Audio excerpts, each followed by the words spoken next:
So good morning, everybody. Our guest this morning is Drew Poeta.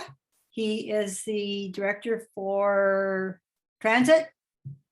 And I would like to say that he really knows the ins and outs about transportation in our community, and he's passionate about it. He not only is a director now, he used to drive those buses, right, Drew? Yeah, I drove the bus for many years. So if any of you took the bus, maybe I driven you at some point. And he also went away from home and drove bus in where, Drew? I was the transit planner in Sudbury. So I was there for a couple of years, and then I came back to North Bay about 3 years ago now. Yeah, and maybe you can tell us a little bit about your background then. Away we go. All right, so yeah, Harry gave a fairly good background. I started here at North Bay Transit in about 2010. I've been a driver. Over the years, I'd done supervisory work and different stuff. In about 2017, I went to Sudbury. Went there for a couple of years, did work as a transit planner, which includes different things. It includes transit, active transportation, cycling, sidewalks, stuff like that. We'll get into a bit of that in this presentation, but transit isn't only about the bus. It's about the first mile, last mile, we call it. That commute to the bus stop, your bus ride, and then that walk from your bus stop to your location. So it's a good option if you want to travel a far distance and use some active transportation in the meantime. And we'll be adding some different options in the near future as well. So I'll start off, I'll give you a brief overview of our transit system in North Bay, the different types of fares we have, the different routes, and give you a brief overview of that. And then we can talk about some of the future things that are coming in terms of active transportation and transit. Hey, Drew, what is your background, your educational background? It's actually not really totally related to transit. I have an undergraduate degree in criminology and a master's degree in sociology. So I have a fairly varied background, but I ended up in transit. So something I enjoyed. That's where sociology comes in, that's for sure. True, yeah, demographic studies, stuff like that. So our mission is to provide citizens in North Bay with a reliable and courteous transportation service and clean, accessible, safe vehicles, recognizing individual passenger needs and requirements. And I'd like to point out that North Bay Transit's aligned with the city's strategic plan, the age-friendly plan, and the active transportation plan. So all of those items kind of fit together when we construct our routes, design our long-term plans, and plan transit. So briefly, the code of conduct, city staff should make every effort to be prompt, effective, and provide courteous service. We're to apply the rules in a fair manner, be positive, and treat all stakeholders and value partners in delivery of programs and services well. So that's our responsibility. The responsibility of the customer and other stakeholders is to maintain a positive environment. So we ask that everyone on the bus be positive, treat everyone with respect, no abusive language, stuff like that. If there's any types of, if you're on one of our vehicles and there's, people violating the code of conduct of the city, please let us know and we'll deal with that. The violation of the rules will result in discipline, different things. So we want it to be a positive family environment that everyone is comfortable using. So what is the process, and do you have a check and balance of some kind, Drew? Yeah, so usually the process, if there's someone who's violating the code of conduct, you can come to us. You can phone us and talk to a supervisor. You can come to the terminal. Let us know. We have cameras on the buses, and we have different things that we can use to investigate the incident, and we'll deal with the people accordingly. Sometimes if it's not serious, we'll have a talk with them. Other times, if it's more serious, we'll deal with it in other ways. So we're able to investigate those incidents. Remember that when we go for a bus ride today, everyone. I will. We'll be on candid camera. I have So I'll a give you some- question. Yes, Debbie? So if somebody is being disrespectful on the bus or not following the rules, but nobody complains about it, does your department regularly review the cameras? We don't regularly review the cameras. Basically how it works is if we have a reason to view the footage, we view the footage, and that's in our kind of our camera policy. However, we do have operators on all the buses, and they do monitor that stuff. So a lot of the stuff is dealt with straight with the operator. As a driver, you can hear most of what's being said and going on the bus from the front seat. So a lot of the stuff we deal with right on the spot. So I'll give you 5 fun facts. So we operate 9 routes, and you've probably seen our buses around if you're in North Bay. They're listed there. All buses service different areas, so they all have specific zones of the city they service. And then in the evening, we have something called dynamic dispatch. I'll talk about that later. It's a little bit different. We operate 7 days a week. North Bay Transit has a fleet of, we've got 20 low floor, full-size buses. They all have air conditioning, and they only have 1 step to get in.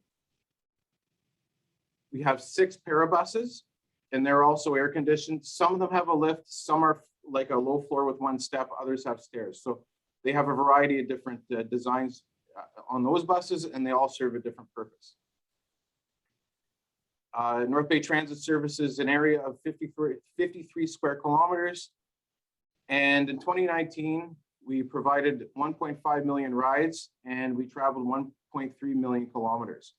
Wow. So since then, that's quite a bit. Since then, we've seen a bit of a decrease with COVID, but our numbers are starting to kind of come back up to pre-COVID levels.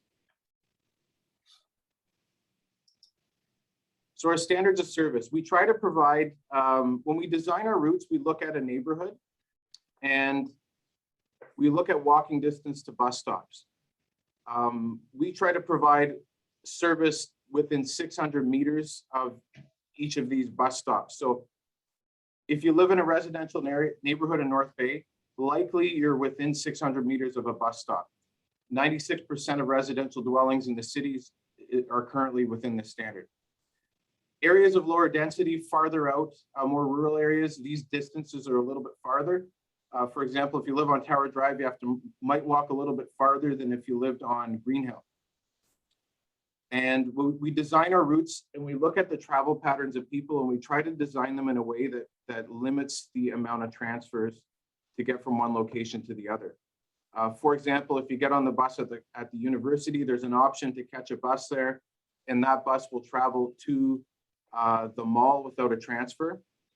Also, if you get on airport, that bus will travel to the mall as well without a transfer. And we have a bus from Lakeshore that goes to the mall without a transfer. Typical design, other cities, best practice is to be within 800 meters, but because of the demographics of our city, we try to be within 600. When we space our bus stops out, we try to do them no more than a half kilometer and no less than 400 meters. So in terms of walking distance on the route, we try to space them out every 500 meters. There's different factors we look at, the number of buses that service a stop, passenger movement, what types of stop generating areas there are. Is there a retail location that requires a bus stop? If so, we'll look at moving a bus stop there. We may go outside the 400, 500 meters to make that stop convenient for people. We look at, the spacing of the road, driveways, telephone poles, stuff like that. It's more complicated than you would think, but that's usually how we determine. There's a number of factors that determine the spacing and the location of the stop. That's really good to know. Oops. Yeah, Yeah, because that's really good to know. Yeah. It's complex to make a decision like that, isn't it? yeah, so we even look at pedestrian lighting, the difference around, like if there's a number of telephone poles, we'll try to put it under one with a light. We look at land. We also look at the number of people at the stop. If it's a busy stop, we may want to put a shelter in later. So we may look at property, what type of property space we have.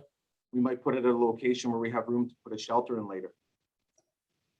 Do all the bus stops, this is going to be a clean, green, beautiful ask here, have a garbage can? Most of the ones with shelters have a garbage can, and we do have some without that do have a garbage can, and most of the stops without a shelter don't. So that I believe we have about 500 bus stops in the city. A lot of them are in neighborhoods. If you go Lakeside Drive, Sage Road, you'll see on Sage Road, there's a couple that have a bench, no shelter, but a garbage can. If you go on Lakeside Drive, an area that has less ridership, we would have a bus stop, but we wouldn't have a garbage can in that area. Okay. So some of the decision there goes into, when we look at that, we look at the amount of people at a bus stop, and we kind of look at the cleanliness of the area as well. There's a Drew? question here. Yeah. Drew, could I ask a question? Sure. On Mountain View off of Trout Lake Road, they just removed the bus shelter. We're actually refurbishing those. Oh, So good. we have 7 shelters. That was one of our older ones, and it needed a bit of repair work. So we're bringing 7 shelters in the city. We're bringing them in, having them kind of structurally repaired, repainted, and they will be put back. It should be back in the next week or so. Okay, because there's no garbage in there, Drew. We do it for clean, green,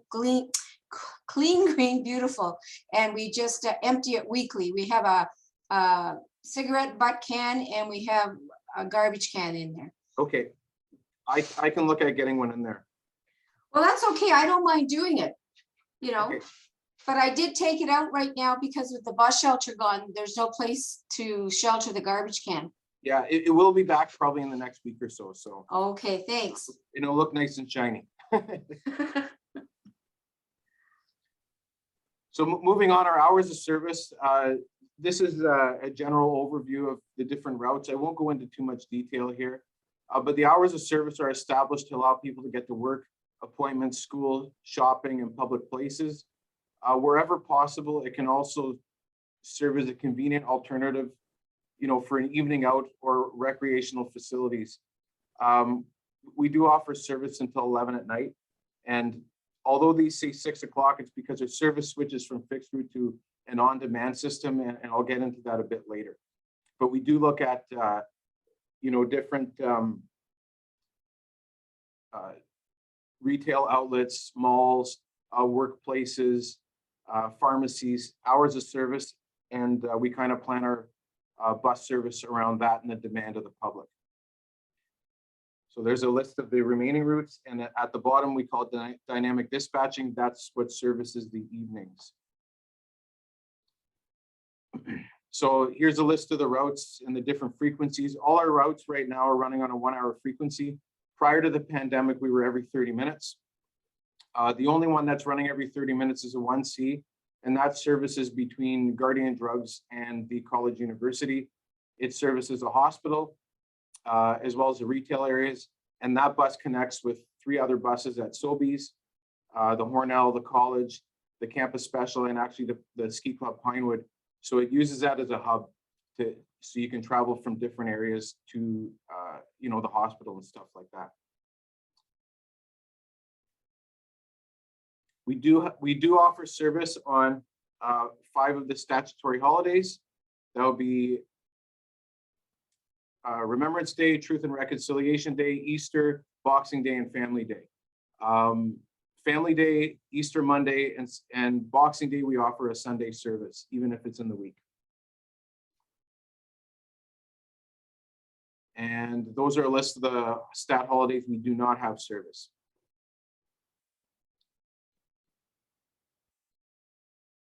So courtesy stops. This is a service we offer when it gets darker outside, or if you're carrying bags and stuff like that, we do have the option. You can ask the driver, if we're driving by your house, or if there's a place you want to go and it's between stops, if we're able to, we'll offer you a courtesy stop by request. As long as it doesn't deviate off the bus route, if it's safe for the bus to stop, and it doesn't break any traffic laws. So, you know, in the evening when it's dark, if we're going by your house and you want to get out, just let the driver know they can drop you off at your driveway. We have different areas where we accept transfers. So if you're moving from one area of the city to the other, we can transfer at Northgate, Founders House, Algonquin, and Sheriff, which I just talked about, Castles and Olive, Lavois and Hughes, McIntyre and John, McIntyre Fisher, and McIntyre Castles. So those are locations where you can switch from one bus to the other using a transfer, and you will pay no fare on the second bus. So when you get on the first bus, you ask for a transfer, you give that transfer to the second bus, and they'll accept that as the fare. So we have a variety of different fares. So how much does it cost? We get that question a lot. It costs $3. So it costs $3 to ride the bus, and that's if you pay cash on the bus or if you buy a single trip ticket. But we have a variety of other options as well. I'd like to highlight first, we have a youth travel plan. So at any time, 3 children under the age of 12, up to 3 children under the age of 12 can ride with a fare-paying parent or guardian. So if you're a parent or a grandparent or an adult and you're caring for 3 kids and you need to go somewhere, if they're under 12, at any time they can ride for free with you. At the end of the week, we have what we call a family travel plan, and that is kids under the age of 16. So for the evenings and for the weekends, we allow anyone under the age of 16 up to 3 to travel with a parent or guardian. And anyone who requires an attendant, so if you require someone to be with you, if you have someone to help you with access to the bus, we will allow the attendant to ride for free. And we can set that up with an attendant photo card, so they can travel with you. So I mentioned we have a $3 ticket. We have a day pass for $8, so you can ride as much as you want in the entire day. So if you have a lot of shopping to do, it's Christmas time, you're going out, $8, you can ride all day long. And then we have what we call a 10 tripper. So it's 10 rides for $27. So basically out of the 10 rides, you get 1 free.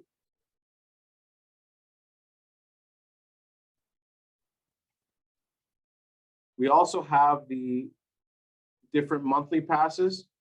So these monthly passes have unlimited rides. So for an adult, it's $86.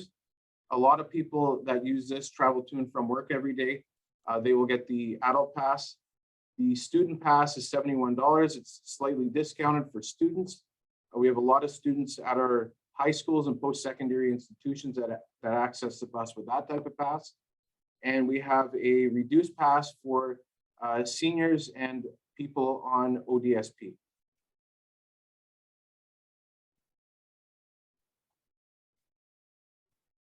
Jumping ahead of myself here. So we have different locations. You can buy the transit passes at the terminal. Customer service is City Hall. We have adult and student monthly passes, 10 trippers and single tickets at Downtown Variety, For Your Convenience, Gormanville Grocery, Max Multi-Mart, and Wingate Lottery.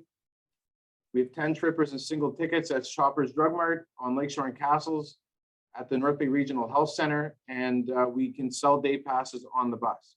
So if you get on the bus with $8 and you want a day pass, you can buy it right from the driver.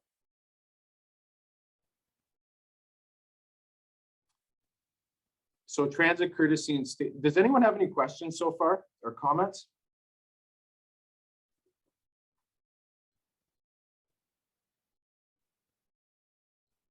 I think we're good. So transit courtesy and safety. We ask that when you get on the bus, you have your ticket or your fare ready. It speeds things up. Sometimes we have a number of people, certain stops, 20 or 30 people getting on when it's busy. And just having your pass and your fare ready makes everything run nice and smooth. When possible, we ask that to exit the rear of the bus. I understand in the wintertime, there is sometimes, locations where we can't do that. The driver will work with you and request that, if there's snowbanks in the way, we'll get you to come out the front door. There's different options for that. If you require the bus to be lowered, all our buses drop. They drop about 6 inches at the front. We can do that. You can get in and out the front if you require that accessibility feature. We ask that shirts and shoes are worn on the bus at all times, and we prohibit alcoholic beverages. We do allow ski poles, skates, stuff like that, but they must be enclosed just for safety purposes in transport. We allow pets, small pets, but they must be caged. We ask that you don't play music loud. We try to keep the aisles clear of obstruction. We ask once again that there's no foul language, and we try to discourage people from having long discussions with the operator, because they're quite busy when they're driving around. We have areas marked for courtesy and priority seating on the bus, and you'll see these stickers on the window and near the front of the bus, and that allows these areas to be, we basically yield these areas for the people that need them. I'll show you when we get on the bus in our ride. We have 2 locations for wheelchairs, and we have different locations for accessibility.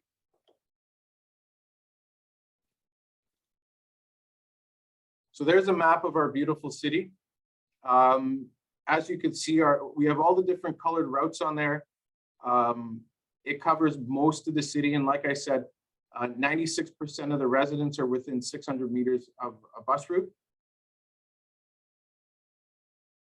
And I'll just click through these. I don't want to go into too much detail. If you have questions of specific routes in your area, feel free to ask. We can get you schedules when you're here and stuff like that. But we do cover the different areas of the city with these routes. This kind of just zooms in and shows the area.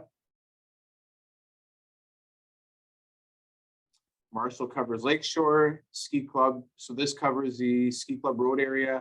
It goes to the mall, it covers the Pinewood area. Junction covers Lakeshore. Graniteville, it services the mall, and it also services the Graniteville area. Cornell goes up to the airbase and the aviation center, and it services the air terminal. Birchhaven services the mall as well, and it goes to Birchhaven. So dynamic dispatch, I kind of touched on this earlier in the presentation. We do run fixed routes. So the routes we just went through, the images there, are the routes that we run until about, currently it's 7 p.m. And then at 7 p.m., the 2 routes on Lakeshore, the Marshall and the Junction, continue to run till approximately 11. And the other zone of the city, we run dynamic dispatch. So the way this system works is it's a booking-based system, and it would be all the areas north of the overpass. So the idea is that we're offering more of a specialized service. Instead of driving our buses on all the routes in the evening where there's lower demand, we're actually having all our buses kind of focused on the areas where people are actually using them. So based on where the demand is where the buses will go. Currently, we offer, the way the data is tracking is it's under 20 minutes for a wait for a bus on average in areas that it would normally be once an hour service in the evening. So when you make a booking, you have the option of either using this app. So I have up on the screen, you would download the app. It's called the MyRide MBT app, and it's available for Android or iPhone.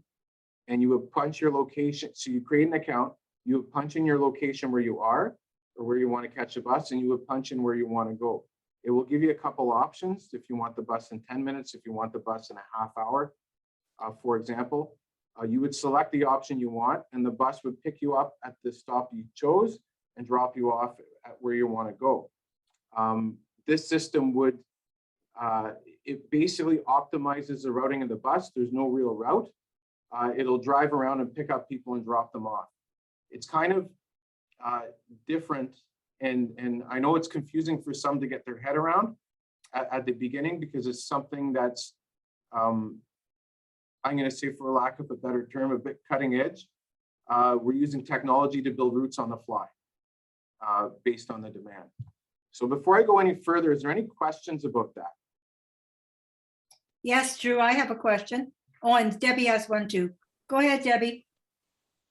Oh, it doesn't matter. Okay, I'm just wondering, Drew, does it have to be pick up and drop off at already designated bus stops? Or like, could it pick me up at my house and take me, you know, to my friend's house? Like, It is already designated bus stops we're using. And part of the reason I'll explain is at a designated bus stop, we sand them and we plow them and we clear them of snow. And we know that those locations are safe and maintained to get in and out of the bus. We also know that those locations have room for walkers, wheelchairs, and other accessibility, other space for people who require the accessibility. In many cases, there's also a shelter there as well to wait.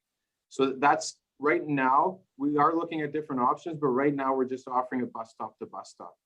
that's what I thought. Thank you. Linda Namella and then Laurie Wood, please. Okay, my question is, I think a lot of seniors would like this, but they don't know how to function with an app. So can they phone it in? Absolutely, I was almost there. So Okay. yes, you can phone it in. We have our transit number. All you have to do is call the number, and it'll be in one of the further slides. It's 705-474-0419, and you'll be put through to a live dispatcher. This dispatcher will walk you through it. They'll ask you where you are, where you're going, and they'll make a booking. They'll also tell you the approximate time of the arrival of the bus. And if you do have a cell phone and you don't want to kind of use the app, you can create an account with them and put your cell phone in. And what it will do is it will send you text messages with the live arrival time updates of the bus. It'll give you a reminder 2 minutes before the bus gets there that it's on its way. So even if you don't want to use the app and you have a cell phone or you don't have data, it can send you text messages as well. Laurie? Drew, does this apply on Sundays or does Sunday service end at 6? So this applies, so it's on Sunday, it starts, we start at approximately 8 a.m. and we end at 7 p.m. on Sunday. So it runs all day on Sunday, and it's the only day it's all day. Every other day of the week, it runs after 7 p.m. So Monday to Saturday, it's after 7, and Sundays, it's all day long. Thank you. Any other questions? No questions? Okay. Go I ahead, have a Drew. question. Oh, wait a minute. It's Roseanne. Yeah. Drew, I'm just wondering if this new system that you have sounds very cutting edge. Is it saving the city money? It's actually reducing the usage of fuel. Okay. So it's saving fuel. So if I'll use a route, let's just say the Birchhaven, for example. So in the past, we used to send a bus once an hour in the evening out through the Birchhaven area. It would go down Sage Road, it would go through the Birchhaven area and come back on Lakeside. When we look at the data, we would only get maybe in an evening 2 or 3 people that would use it, and sometimes they were both on the same trip. So what happens here is this system would only send a bus out to that area if there's someone using it. So for those hours, maybe 3 hours in the evening where we wouldn't have a rider there, the bus wouldn't go through that neighborhood. Instead, the bus would be in a different area servicing people where the demand is. So in essence, the buses are traveling less, but moving more people, if that makes any sense. Which means Yeah. there's less pollution too. Yeah, it's less pollution, more efficient. And like I said, it's kind of a route on the fly. If we get 20 people that book the bus, the system looks at the locations of the 3 buses, the 4 buses, and there's actually 3 in the zone. It'll look at the buses and it will actually build a route for each bus based on all those bookings. And it will kind of optimize it to reduce the distance the bus travels. And it would decrease the travel time for the people. And the beauty of this is it almost virtually eliminates transfers. So unless you're going to Ferris, you're not going to have a transfer on the system. So you can travel from McEwen to Birchhaven. Normally, you'd have to come to the terminal, wait to transfer onto a different bus. But with this system at night, you would travel from McEwen to Birchhaven, you would stay on the one bus. Drew, Thank you. Yes? Sorry. I Go just ahead, wanted Lori. to know, but if you, so you have to plan ahead or there's no bus? It's basically a little bit. What you do is when you're ready, you call. And what it does is it books at that moment in time. So you don't have to plan too far ahead.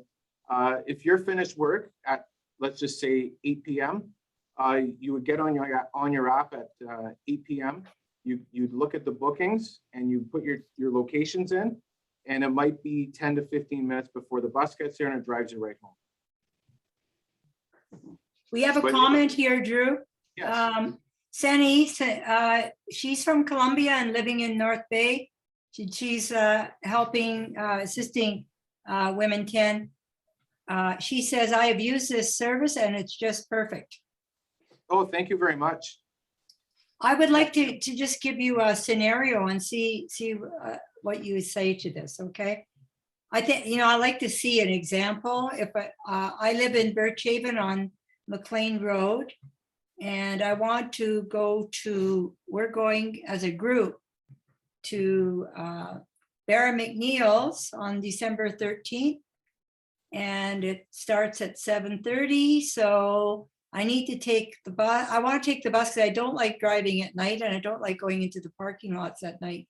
So tell me what I would do. Can you walk me through this? So what's the location where you're going to? The Capitol Center. Capitol Center, perfect. So what you would do is you would either pick up your app and show where you want to get on, and it's on a map. You would indicate your start and your end point, or you would call into transit and say that you want to go from your address or your location to the Capitol Center. So what would happen is, I don't know what time the event's at. 7:30. 7:30. So let's just say at 7 o'clock, you pick your phone up, you put the booking in, because it starts at 7. It'll give you a couple options. And if it's 7:30, you would likely want to take the fixed route to be there sooner, because if you book at 7, it might take 10 or 15 minutes to get the bus there, and it might be tight getting you there for 7:30. But let's just say it was at 8 p.m. So you would pick up your phone, you book it at 7 o'clock. It might be, like I said, it averages under 20 minutes for a pickup time, and our ride time is averaging about 10 minutes. So it would take you about a half hour from your booking to your drop off. And it's going to drop me off at the bus terminal or at the Capitol Center? It would drop you off at the nearest bus stop, and it would probably be one at City Hall. Okay. So I'm thinking if you pick the Capitol Center, would likely bring you from Birchhaven, Wallace Road down Fisher Street and drop you at City Hall. It might deviate a bit on the way because it might be picking up and dropping off other people as well. Gee, have you got this on? If you have this on this slide, I could probably take a photo of it, but if you could send me that slide, I'll post it on our website for everyone. Okay, I can do that for sure. Because we have started something called Extra Extra, which means if some of us are alone and we would like to go to the Capitol Center, but we don't want to drive or we don't want to go by ourselves. I don't know. It's nice to go with a group. So this is really handy. Yeah. And I don't really like driving at night at all. No, So- and for example, if you're getting on in your area in Birchhaven and you're going, let's just say, onto McEwen or something. Normally what would happen is you would take a bus. In the past, you would take a bus to the terminal and you would have to transfer to go up to McEwen. With this system at night, you would catch the bus in Birchhaven and it would drive you straight to McEwen without a transfer.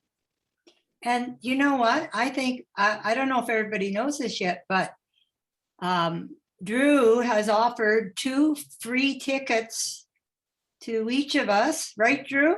Yep, for those of you that want a ticket, I have a bunch of tickets here, so I'll give a couple of tickets. When you guys come down, we'll go for a quick ride and we can talk about transit. And for anyone who would like a couple tickets to try out the service, I can give those to you. I have a question. Sure. I just want to touch base with Harriet's comment. So the dynamic service, is that you have to do that the day of, or could she book her trip the day before because it's 7 o'clock so that the bus would actually arrive at her house at 7 o'clock? No, it's going to come to a bus stop though, Debbie. Or Okay. wherever the bus stop is. Yeah. I want to know if Harriet can pre-book the day before. So right now, the system, it's actually more efficient to run as a live booking. We looked at pre-booking, and what would happen is if, for example, if we did a pre-book, it would pre-schedule all the rides and it would be very rigid, your pickup and your drop-off time. But if what happens is we do live booking, so all the bookings go in a bucket, and it actually makes the quickest and most efficient ride for everyone booking. So it would be a live booking, and it would have to happen on the day of Harriet's trip. And that way there, it does avoid the number of no-shows and the cancellations and stuff like that as well. So Drew, I guess what I'm thinking what I would do here is I'm going to download that app, and I might try this on December 13th to do this, because I think, so do you have to, the show's over, so I'd have to book it after the Yeah, so as soon as the show's over, when the show's ending, you can go on your app and you could say, I want to be picked up at, let's just say, City Hall. I want to be picked up at the shelter at City Hall, and I want to go back to my spot on Birchhaven. And what you would do is you'd input your times. It might give you a couple of options. It might say we can have a bus there in 8 minutes. And if you think I can't make it there in 8 minutes, you might have another option to go back in 25 minutes. So it might give you a couple options. If you don't like those, you can put your phone down, come back 5 minutes later and try again. You might get different options. Because it's changing all the time, but it's always providing you the most efficient and quickest way to get home. Mm-hmm. So this is going to be interesting, because it's sort of like learning Zoom. It was uncharted territory. So Yeah. we all have to try this out and see and make it work, I guess, eh? Yeah. But I see if you could learn how to do this, it would really relieve. Well, first of all, we would all be driving our cars, and secondly, saving on gas. It could be, there's a lot of reasons why this could be very handy. Yeah. So I'll move along quickly, and this slide shows our dynamic zone, and I apologize for the same colors, but there's a dividing line between the north and the south. The area in the north is the zone where it's dynamic, where we do this booking. The area in the south, that linear part of Lakeshore, we still have fixed routes. And part of the reason we're doing that, we left Lakeshore fixed routes. In a straight line, it's more efficient to have a fixed route. It wouldn't be turning and doubling back on itself. In this zone at the top, it's kind of more of a square or a circle. The buses can move around in that circle, and it's more efficient to do it dynamically or by phone bookings. So that's just an example. The north side is dynamic zone, and the south side is still our Marshall and our Junction. We also have Google Transit. So if you go on the Google website during the day when we're offering fixed routes, if you put your locations in on Google, it will tell you what buses to take to get to and from the areas. It will give you those examples. It will give you different options. What you might have a number of buses you could take throughout the day. So if you're going from home to the mall, just go on Google Maps, punch it in. There's an option to select transit, and it'll walk you through that. Quickly, I'll touch on the specialized service. We have a Parabus system. We got 6 buses in that system. The fares are roughly the same as our regular transit. People are permitted to have a companion with them. If they book a trip, that companion would pay the same fare as a regular bus. You can bring groceries on board and bags, but it's limited to what you can carry. And that goes the same with our full-size conventional service. And we offer curb-to-curb service. So this system is designed for those people that just need that additional assistance in riding or the additional features of the accessible bus. And to operate, to use the Parabus system, you must be registered for service. And there's a process to get hooked up with the Parabus system and registered. And we do have a booking process. You got to book, you can book 30 days in advance, but you need to make your booking within at least 2 days in advance to be guaranteed your ride. We have a phone number for Parabus as well. So this is the exciting part, the coming soon to North Bay Transit.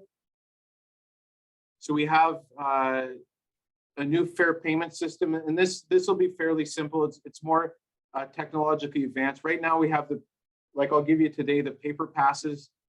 We got paper books, we got punch cards.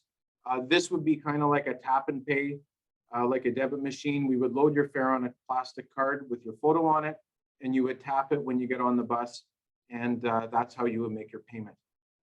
Any transfer would be printed on a barcode that you could scan on the next bus. This will just increase the easy use, and it will eliminate the use of paper, be better for the environment, stuff like that.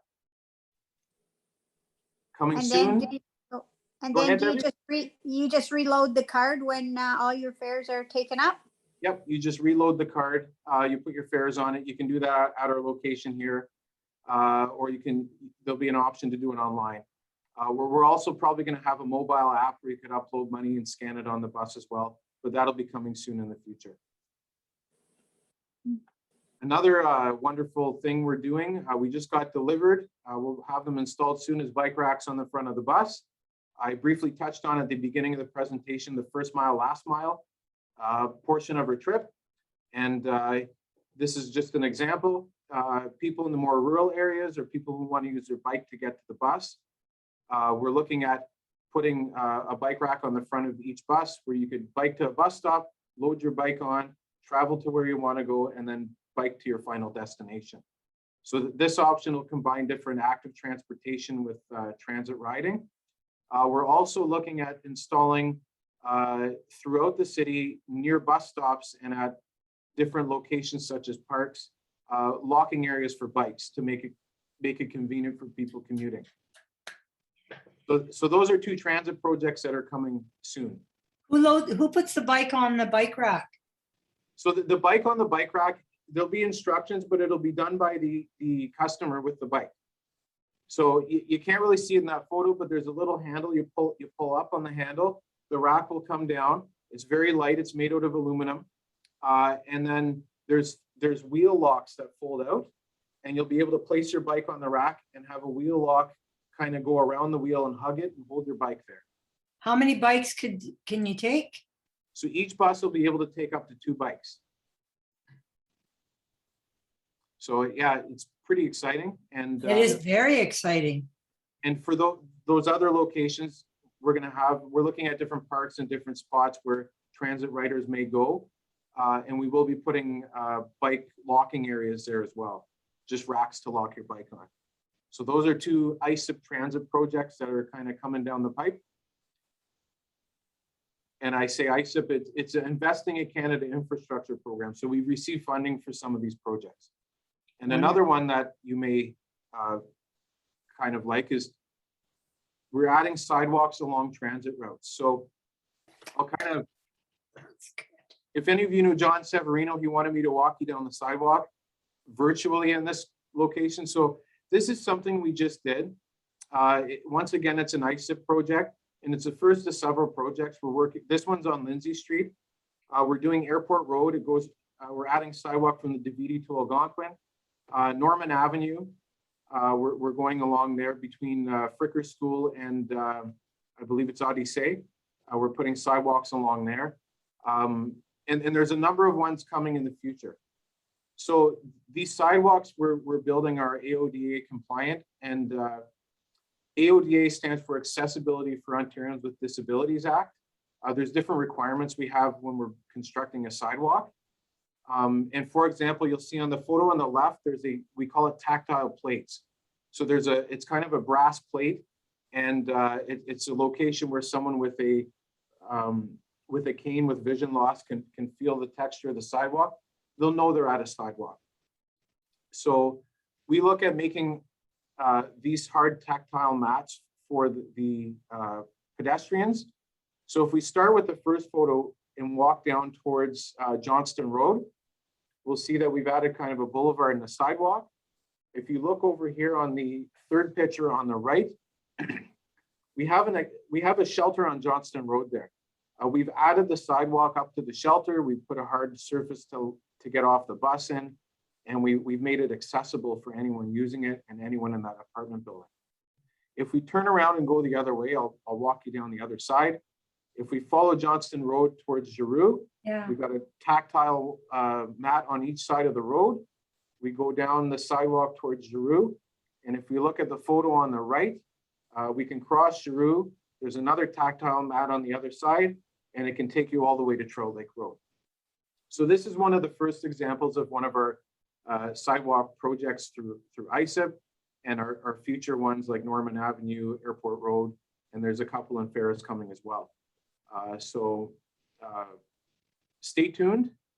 We're adding sidewalks. We're trying to integrate transit into the walking network, and we're trying to integrate transit into the cycle network. So we're working on our active transportation along with our transit system. Any questions on those?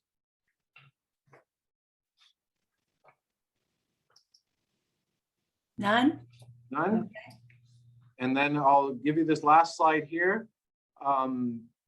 Any questions or concerns, you can direct it to our transit office by mail, visiting our terminal, calling us, or emailing us. That number, 705-474-0419, that number is on anytime we offer transit service.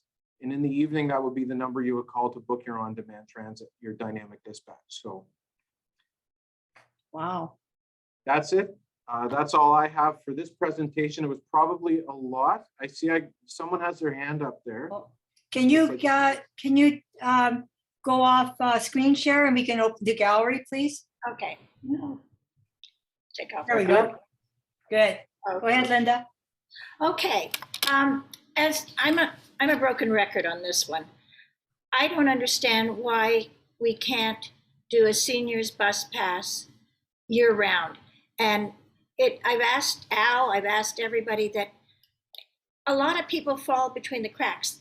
I think people on welfare are allowed a transit pass. And is that correct? We do offer a senior bus pass. But $71 a month doesn't work.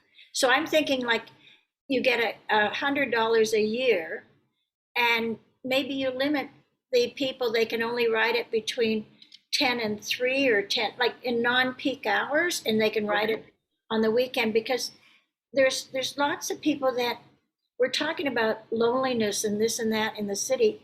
And a lot of people would actually like go to the mall and not even have a coffee, but if they could leave at 10 in the morning, go to the mall, wander around, walk in the winter, get back on the bus, go home, kill part of their day, have some social interaction.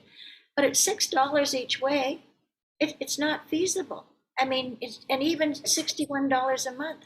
I mean, I lived in Calgary, and for years they had free bus passes. But now, the last time I was out there, there is a charge. But like at $100 or even $100 for 6 months, that way people could get it as a Christmas present. They could give it to their parents, because a senior's budget just does not include, it includes 2 bus trips, possibly a month, and most of those are groceries. So I'm really like the city to look at that carefully to see. I mean, you can't give it away, but like I say, that 61 a month, or even the 10 trips is that covers them for maybe 2 months, 3. Yeah, it's something that I can definitely look at and bring forward in some discussion. Okay. Now I have another question. When I was in Calgary, they have buses that are half the size. It's like you took our bus and cut it in half. And I'm sure if you've been to trade shows, you've seen it. And it's still a diesel. It's not and Mayor Al said we can't do those because we can't do maintenance on them. But to me, if an engine is an engine is an engine. Yeah, so in terms of the smaller buses, it's something we're actually looking at. And in the daytime, we utilize pretty much all our buses. So the challenge is at our peak service, we are running a large number of our fleet. And No, to I have, understand that. and to have smaller buses, we'd have to have more vehicles. However, what we're doing with this on-demand, this dynamic transit, is we're actually looking at our numbers on the buses. We do have parabuses. So something we could explore in the future is kind of changing what vehicle we're using in the evening. We're just looking at different options at this point, but it is something we're considering. Good. We're looking at what we can, what the most efficient and cost-effective way of running the service. And if that means running it with some of our different vehicles, we are looking at different options of doing that in the future. So I do think that's a good idea. Thank Drew, you. oh, great, Drew. Mary Lynn, Just to add to Linda's point about the seniors, like if I paid $61 a month for my pass, I might not use the pass enough to justify $61. But if I have a set amount for 6 months or even a year, that allows me, okay, I want to go out once this week and maybe once next week. It just seems a little more, it allows a little more flexibility in the use. Just Yeah, throwing that in there. that does make sense. And like I said, we're moving to an electronic system. So that's something we could look at maybe, I will bring it forward, and it's something that we could look at in future years, maybe having a different option there as well. Yeah. okay, any more questions? Okay, gee, thanks for the great questions, everybody. And Drew, that was a fantastic presentation. There's a lot that I learned today. And I have to tell you, I'm so pleased that, that your consideration is age friendly.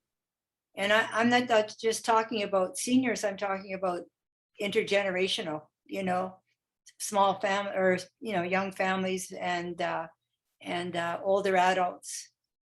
Mobility is really important as we get older, and considering the environment, that's important too for everybody. If you ride the bus, you're cutting down on emissions, right, in some way.